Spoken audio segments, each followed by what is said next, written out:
नवी मुंबई आवाज, अपनी आवाज। राजापूरमध्ये जी विकास कामं महायुतीच्या माध्यमातून केलेली आहेत त्याला सगळ्या नागरिकांनी पोचपावती दिलेली आहे।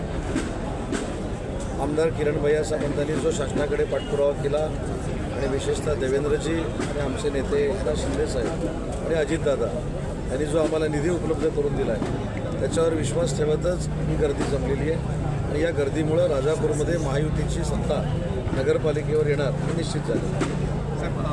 मालवणमध्ये ज्या पद्धतीने निलेश राणेंनी हात टाकले आणि या सगळ्या गोष्टी पकडून दिल्या तर आज त्यांच्यावरती गुन्हा दाखल झालेला आहे। काय वाटतं, कसं सांगाल?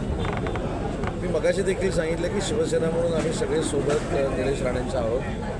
ज्या पद्धतीनं सिंधुदुर्गामध्ये जे काही हवे दावे किंवा गैरसमज एकामेकामध्ये झालेले आहे हे महायुतीच्या दृष्टीनं पोषक आहेत असं माझं मत नाही।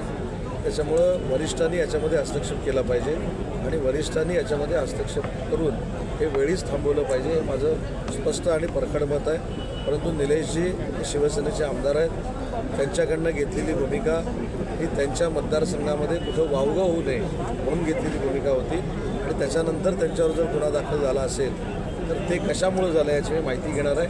पण प्रत्येक प्रसंगामध्ये आम्ही निलेश राणेंसोबत आहोत। सर, त्याला धरून एक प्रश्न की आज नितेश राणेंनी असं देखील एक वक्तव्य केलेलं आहे की रवींद्र चव्हाणांवर बोलण्यासाठी फक्त नितेश राणेचा वापर केला जातो, त्याला पुढे केलं जातं आहे। मग इतर मंत्री जे आहेत किंवा आमदार आहेत, प्रदेशाध्यक्ष आहेत किंवा जे आहेत ते का नाही बोलत या संदर्भात, असं देखील नितेश राणे। मी 3-4 दिवसापूर्वी देखील सांगितलं की राजकारण हे राजकारणाच्या ठिकाणी असलं पाहिजे, ते घरामध्ये पोचून घरामध्ये फूट पडू नये या मताचे आम्ही सगळे आहोत। आणि म्हणून खरं तर पालकमंत्री या नात्याने नितेशजींनी देखील निलेशजींवर गुन्हा दाखल होऊ नये ही भूमिका घ्यायला पाहिजे होती असं मला वाटतं। परंतु हे जे काही चाललेलं आहे हे युतीच्या दृष्टीनं पोषक आहे असं मला अजिबात वाटत नाही। ज्यांच्या कोणाकडनं होतं आहे त्याच्यामध्ये वरिष्ठांनी हस्तक्षेप केला पाहिजे आणि हे वेळीच थांबवलं पाहिजे, कारण आपण जनतेशी बांधील आहोत, आपण जनतेशी बांधील राहून काम केलं पाहिजे। देशामध्ये जर आम्ही सगळेच सांगतो की आम्ही नरेंद्र मोदी साहेबांचं नेतृत्व मानतो आणि नरेंद्र मोदी साहेबांच्या नेतृत्वामुळे देश हा जगामध्ये नावाजला जातो आहे आणि अशा जिल्ह्याच्या ठिकाणच्या राजकारणामध्ये अशा गोष्टी घडणं हे योग्य नाही। आणि काय पाहिजे?